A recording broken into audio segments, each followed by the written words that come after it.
Out of 8 billion people on this planet, you are one of the few who will hear this today. It's not because you stumbled onto the right video by accident. It's not because the algorithm did you a favor. It's because what I'm about to tell you was specifically prepared for someone who was specifically brought to a standstill. And you know exactly what I'm talking about. You know that something in your life has stopped. The momentum you once had is gone. And this pause doesn't have an explanation good enough for how long it's lasted. Stay until the end. Because before we finish, you will receive the exact name of what is entering your life right now. And you will receive a 3-step protocol to ensure you don't walk out of this pause the same size you walked into it. You wake up early, before everyone else, before the noise of the day begins. And the first thing you do, before the coffee, before checking your phone, before anything else, is look in the mirror. And what you see isn't just a face, it's a question. A question that doesn't have the right words yet, but you know the weight of it well. It's the question of someone who got up one more time without knowing what they're waiting for.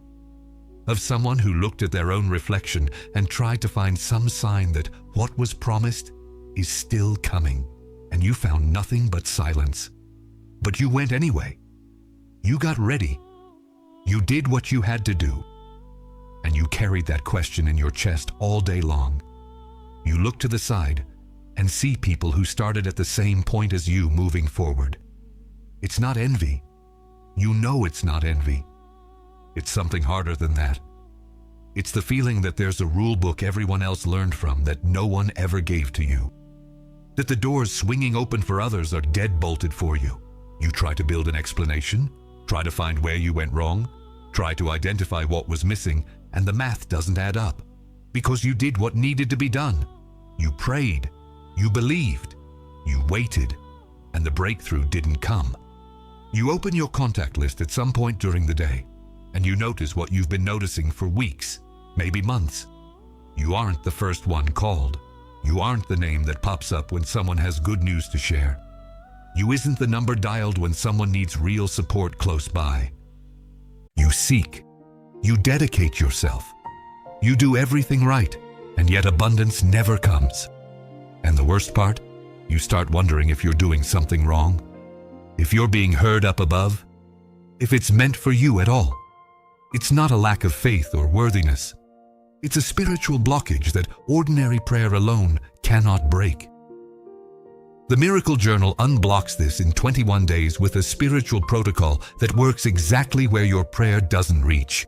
Along with the journal, you'll also receive as a gift the prayer guide and the Psalms manual with the most powerful sacred practices and texts to deepen your transformation. To claim your version of the journal, tap the link in the comments right below this video. Number dialed when someone needs real support close by. And that small, silent perception of being forgotten by people, of being pushed to the margins of the lives of those you loved, mixes with another deeper, more expensive perception.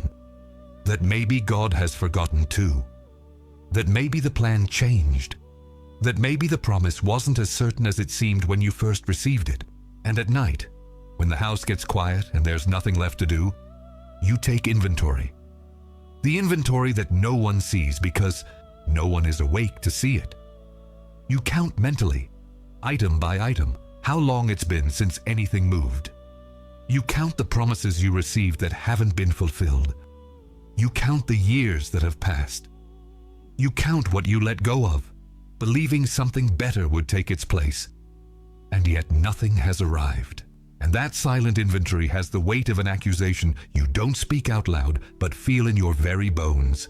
That you stopped in a world that didn't stop turning. That everyone moved on and you stayed behind. But you are standing, still standing. And that which seems like so little to you isn't little. It's everything. Hitting the like button on this video is your public amen. Heaven records what you confess openly. Click it now. Now I need to tell you 3 things that will completely change how you interpret every second of this pause. The first thing, the halt is not abandonment. It is not divine neglect. It is not you failing some delivery that should have been made, blocking the next chapter from starting. What is happening is the emptier of hands working with a specific purpose. Because what is coming for your life didn't fit into who you were before this pause. It didn't fit into the size of your thoughts about yourself. It didn't fit the width of your expectations. It didn't fit the vessel you were when this pause began. And I know that sounds abstract right now. Before the end of this video, it will feel concrete. It will feel personal. It will feel true in a way that will be impossible to ignore. The second thing, today you will receive a protocol with a name. 3 steps. Not to get out of the pause early, but to not waste what the pause is doing to you while it's still happening. Because there are things that only happen inside the pause. And most people leave before receiving what only the pause could deliver. The third thing. At the end of this video, I'm going to ask you to say a phrase out loud, a specific phrase. One that today still feels too big for you to say with conviction, but by the end, it will ring true because you will have understood why God stopped you, and you will be ready, in a way you weren't before, for what is arriving. I put you here because this word is for you, not for the person on the other side. For you, today. Now close your eyes for a moment. It doesn't have to be long. 5 seconds. Breathe. Because what I'm going to show you now are the signs that the pause you are in was not permitted by the enemy. It wasn't an oversight. It wasn't punishment. It was decreed by me with a purpose you haven't seen in full yet. But you will. The first sign, the doors that used to open easily started to jam without any satisfying explanation. You knocked. You waited a reasonable amount of time. You knocked again. You tried a different angle. You talked to people who could help, and nothing opened. And what arrived instead of an opening was silence, or a polite no, or simply an absence of a response. You called this a spiritual block. You called it an attack from the enemy. Some well-intentioned people told you it was a lack of faith, or that you needed to pray harder.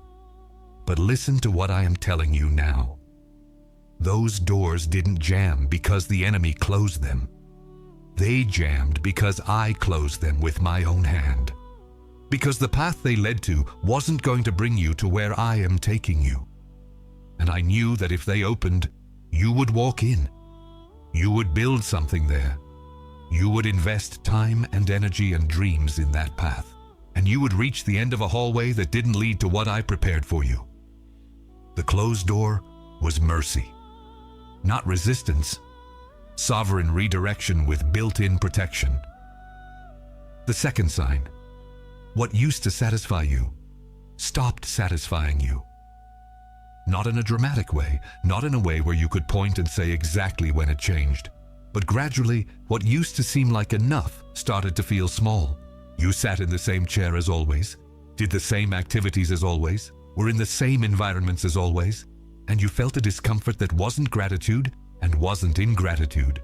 It was more like the discomfort of a suit that became too small for the body wearing it. The environment didn't turn bad. You grew beyond it. Your spirit is tuning into a level that the current environment can no longer hold, and that isn't a sign that you are wrong in relation to the present. It's a sign that the present is being prepared to become the past. The third sign, a deep exhaustion that doesn't correspond to the physical effort you exerted. You weren't carrying anything extraordinary. You hadn't worked more than usual.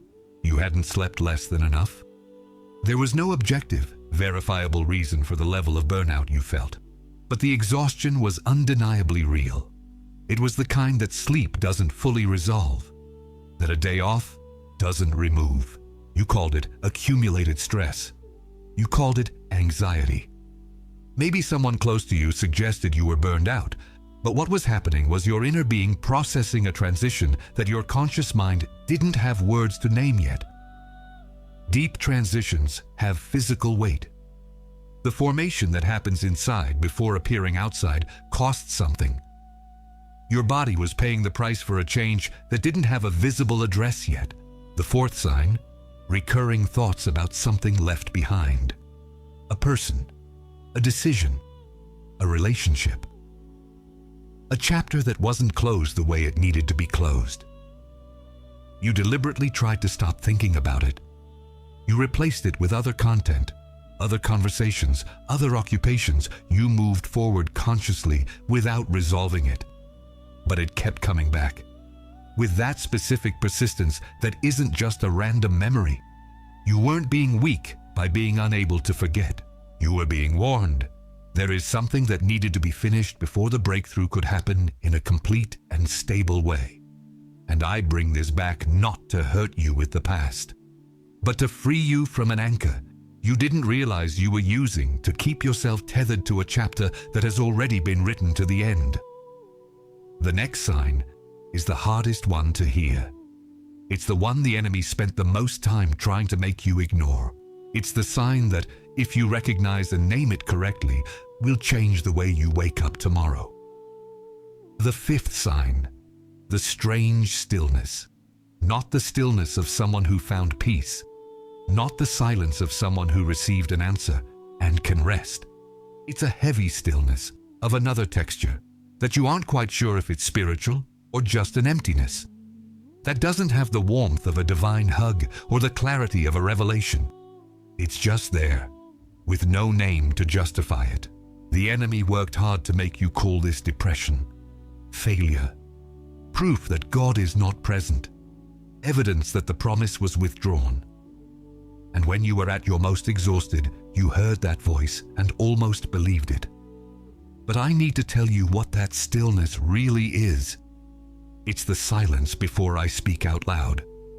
It's the space I clear before making a delivery that needs to be made without interference. The world goes quiet before an earthquake, not because there is no power, but because the power is concentrating. This strange stillness you can't name is the prelude to a word of mine that will break the silence in a way that you will have no doubt where it came from. If this word reached you, write free in the comments right now. Close your eyes for a second. Take a deep breath. What I'm going to tell you now doesn't work if your attention is divided. There is a man whose story was written for moments exactly like yours. Joseph was the son of Jacob, the bearer of a dream given by God in his teens. A dream that said he would be elevated above his brothers, that his life would have a dimension of authority that the lives of those around him would not. And for a while, Joseph's life seemed to confirm this. He was loved in a special way by his father. He had the coat. He had the dreams. He had everything that seemed to announce the destiny that had been promised. And then the pause began. His brothers threw him into a pit, not metaphorically, in a deep hole in the ground where Joseph stayed screaming and no one answered. Then he was sold as a slave to Egypt. Then he worked with excellence in Potiphar's house and was falsely accused and thrown into prison. And if you look at the timeline of Joseph's life from the outside, as someone who doesn't know the end of the story, it looks like a sequence of collapses. It looks like the dream was given just to be taken away. It looks like God opened one door and then slammed all the others. It looks like the promise was a cruelty disguised as grace. But what the narrative doesn't let slip is the most important detail. At every pause, Joseph was being formed for something that the previous chapter could not have formed. The pit formed in Joseph what his father's house, with its favors and its coats, never could have. The prison formed in Joseph what freedom never could have produced. Each pause stripped away a layer of the arrogant boy in the colorful coat and revealed beneath it the administrator of a nation. And when Joseph finally stood before Pharaoh, he was no longer the one who had entered the pit. He was who the pause had made of him, and the throne only fit him because the pause had expanded him to the size of the throne. You are in the interval between the pit and the palace, and what is being done in you in this interval is what will determine if the palace will fit you when it arrives.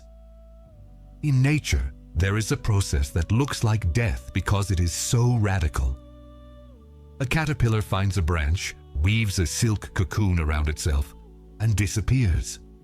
And what happens inside is more extreme than most people imagine. The caterpillar's body doesn't just stay still. It dissolves, literally, reduced to a soup of cells without structure, without form, without any appearance of organized life. To someone looking from the outside, without knowing the process, it looks like complete and definitive destruction. But inside that dissolution, a specific set of cells called imaginal cells survive. These cells carry within them the complete blueprint of the butterfly. And it is from that dust, from that formless mass that was once a caterpillar, that wings emerge. What matters most in this story is what happens if someone, moved by compassion at seeing the cocoon struggle, decides to cut the cocoon open to help the butterfly out early.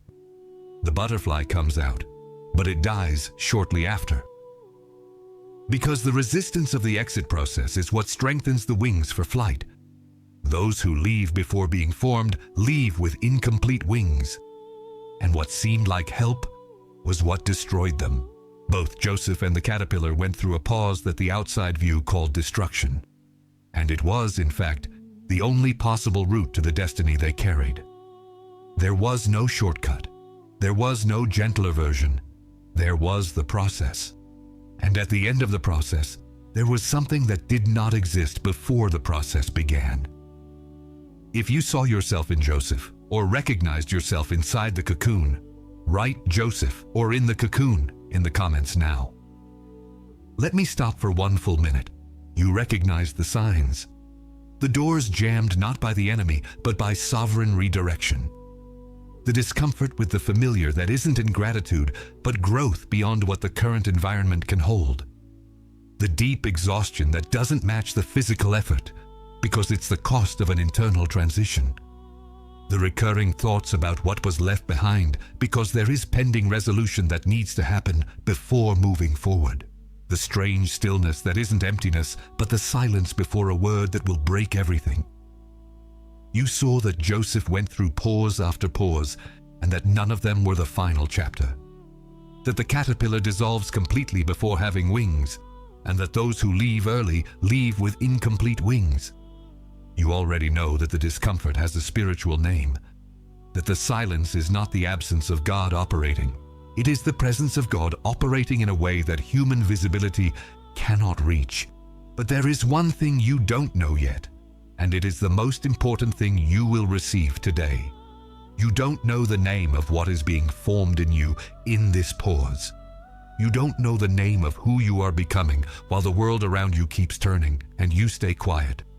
You don't know what this pause is doing to your identity, your capacity, your scale. And that is what comes now. What you are about to hear is not a human title. It is not the result of achievement or accumulated merit. It is what I call you when I speak to heaven about you. You are the bearer of the sacred pause. Not because you asked for the pause, not because you chose it, not because you understood it when it arrived, but because every morning that you got up without seeing movement, without having an answer, without having a sign that what was promised was coming, and you still chose not to give up, I saw it. Every morning that the mirror gave you back a question without an answer, and you went anyway, with that question in your chest, and did what needed to be done without understanding why. That was not weakness disguised as faith. It was real faith operating without visible feedback, without external confirmation, without any evidence to lean on other than the word that was given. And that is rare. Much rarer than you imagine. Most people who receive a promise demand confirmations along the way to keep believing. You kept believing with empty hands. And I saw that. What this identity authorizes is this. You stop treating silence as proof that something went wrong. Silence is not the absence of activity. It is a formation chamber.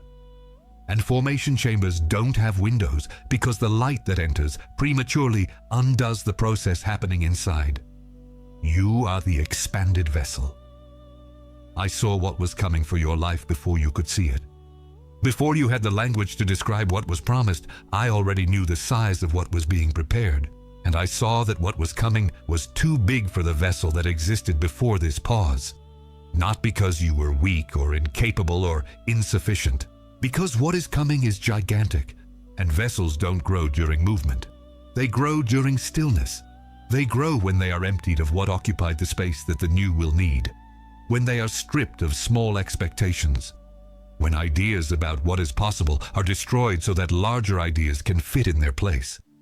I saw that what was coming required a vessel that the you before the pause could not carry without leaking. Not without spilling. Not without breaking. And I didn't stop you to punish you for a lack of capacity.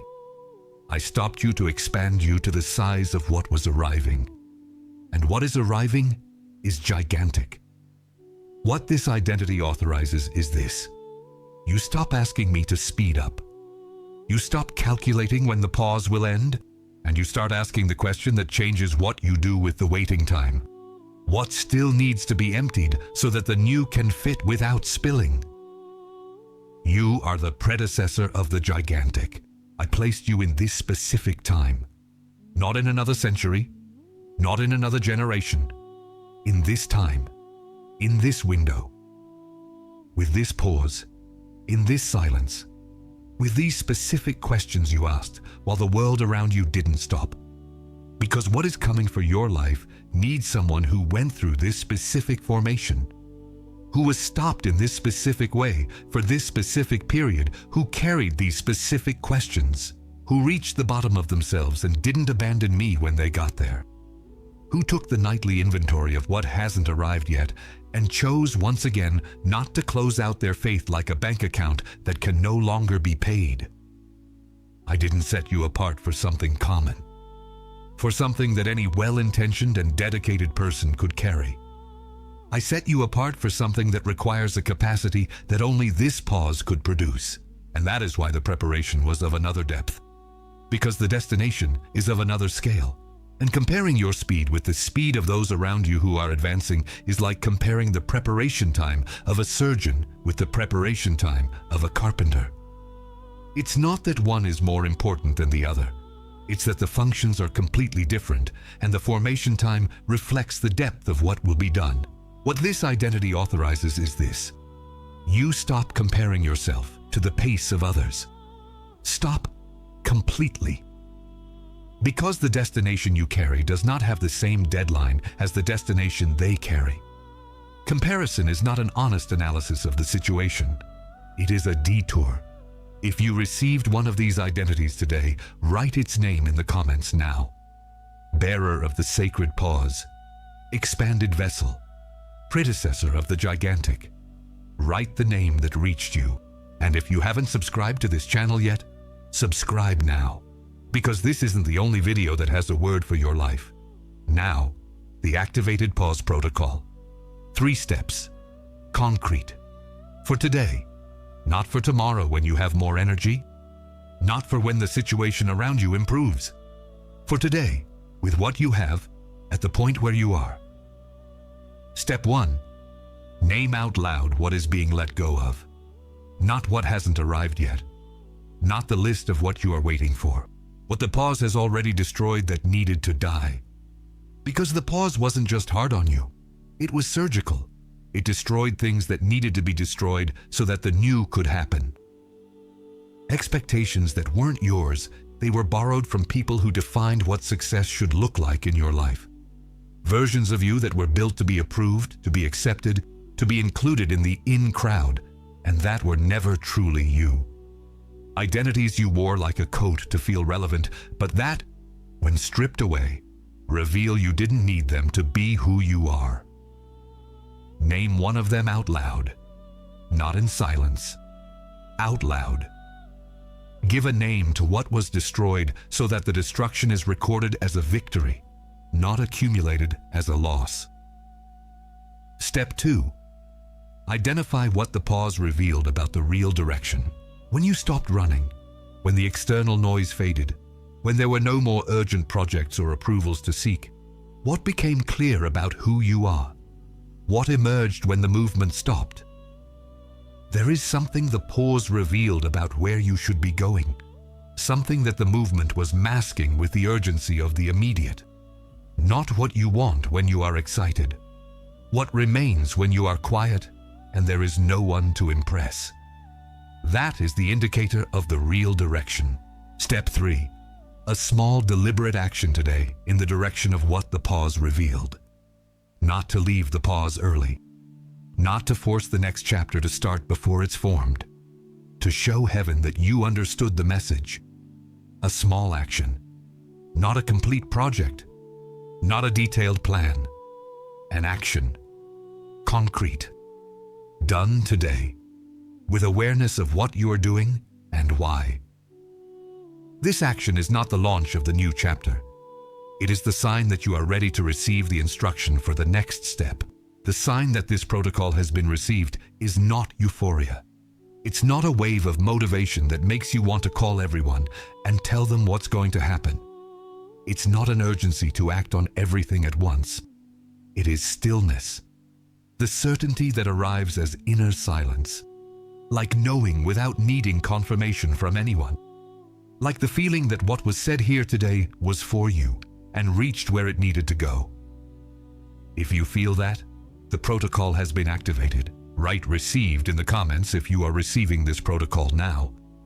In the next 72 hours, 3 things will be launched against you. Not as a possibility, but as a certainty. Because what was decreed here today will be contested. And knowing beforehand how the contestation will arrive is what keeps you standing when it appears. The first tactic is false urgency. It will arrive as a voice that sounds like spiritual discernment. It will say that you are falling behind while others advance, that the window of opportunity is closing, that if you don't act now, act this second. Without waiting any longer, you will lose what was promised, and it will arrive with a conviction that seems genuine, that seems to come from within, that uses the same words that true faith uses. But pay attention to the feeling it brings. False urgency has the flavor of fear, disguised as revelation. It pushes, it squeezes, it creates discomfort that can only be resolved in immediate movement. True urgency has the flavor of quiet certainty that summons rather than pushes. When false urgency appears, you will recognize it because you will feel pressure, not conviction. The second tactic is contaminating comparison. It will arrive as an objective and legitimate observation. It will point to someone specific who was at the same point as you and who has already moved forward. It will draw a parallel that seems fair between that person's progress and your pause. It will suggest, without saying it in words, that the difference between you is capacity or faith or favor. And it will present itself as a realistic assessment of the situation, not as an attack. But what it wants is to contaminate the certainty you receive today with the measure of someone else's pace, and to contaminate the identity that was declared over you with the comparison of a destination that is not yours. There is no legitimate comparison between destinations that are not the same. None. When comparison appears, call it by its name. A detour. The third tactic is spiritual resignation. This is the most dangerous of the 3, because it uses the most sacred language there is. It will arrive as humility, as spiritual maturity. It will say that maybe it isn't for you, that people who truly have faith don't need emotional confirmations, that whoever truly accepts God's will is at peace with any result, including the possibility that what was promised wasn't for you in the way you imagined. And it will present itself as the most mature version of faith, the one that demands nothing from God. But resignation is not mature faith. Mature faith has peace. Resignation has silent abandonment. Mature faith lets go of the result. Resignation lets go of the hope. If the voice takes away the certainty you received today and puts in its place a sad emptiness and a gray acceptance, it is not the Spirit speaking. It is the enemy speaking with a spiritual accent of humility, and there is still a voice that doesn't come from outside. The internal voice that says what is coming isn't as gigantic as it seems, that you are deluding yourself by believing you were set apart for something that others weren't set apart to carry, that ordinary people aren't called for extraordinary things, and that you are an ordinary person who had a moment of intense emotion in a video. When that voice appears, you will know its name. Its name is the oldest lie in the book. And you've recognized it before. Only before, you didn't have its name. Write protected in the comments now. The decree has been sealed. Now place your hand on your chest. Right hand flat on your chest. Close your eyes. Feel your feet firm on the ground. Take a deep breath. Once. There are burdens you brought into this video that don't need to leave with you.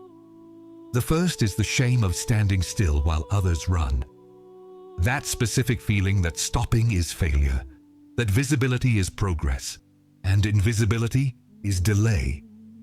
That those who advance are those who got something right that you haven't gotten right yet. Let that go now. That shame does not belong to you. It was installed by a culture that learned to confuse movement with progress and noise with fruit. Movement and progress are not the same thing. Let go of that shame. It no longer serves you. The second is the interpretation that God's silence is abandonment.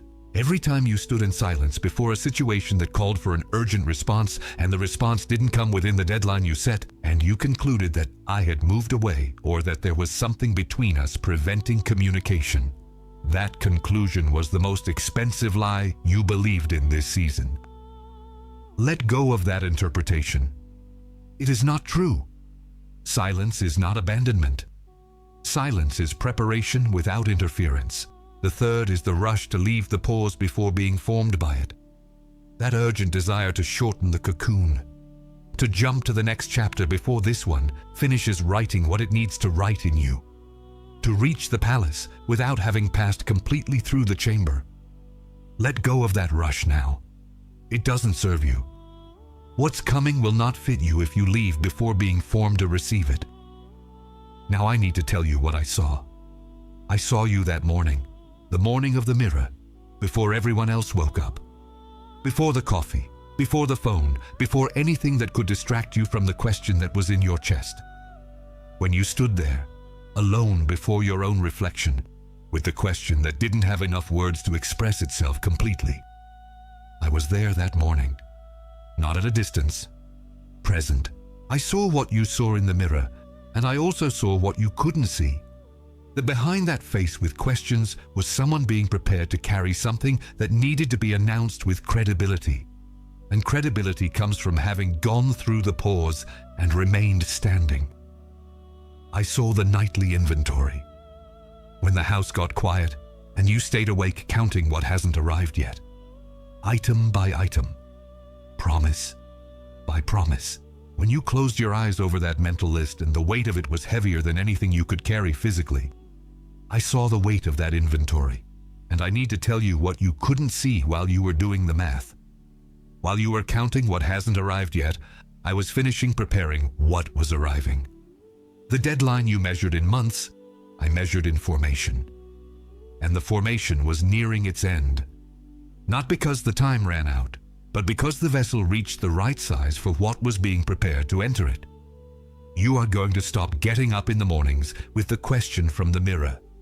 Not because the question will be answered with words, but because who you will be when the pause ends will know, without having to ask why you were stopped and what the pause did, and you will look into the mirror with the eyes of someone who understands the process they went through.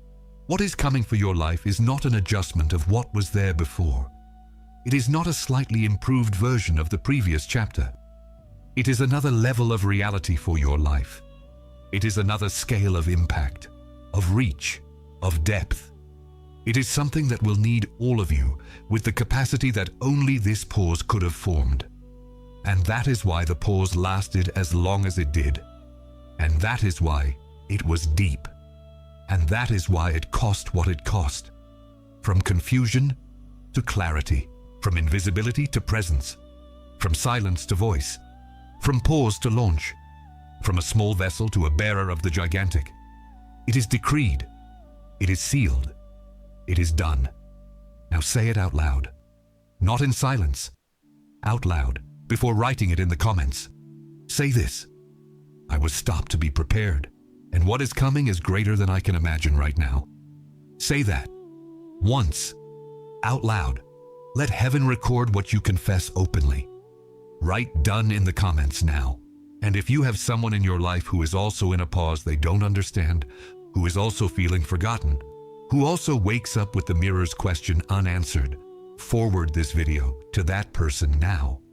Not because it's a good video, but because that person needs to hear that their pause also has a name, and that the name is not abandonment, it is preparation. If you want to go beyond what was delivered here today, the link is in the first comment, waiting for you just as it waited for you. It is done. You are not the same person you were when this message began. You seek. You dedicate yourself. You do everything right, and yet abundance never comes. And the worst part, you start wondering if you're doing something wrong, if you're being heard up above, if it's meant for you at all. It's not a lack of faith or worthiness. It's a spiritual blockage that ordinary prayer alone cannot break. The Miracle Journal unblocks this in 21 days with a spiritual protocol that works exactly where your prayer doesn't reach.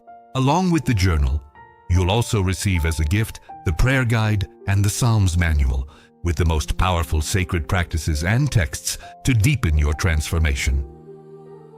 To claim your version of the journal, tap the link in the comments right below this video.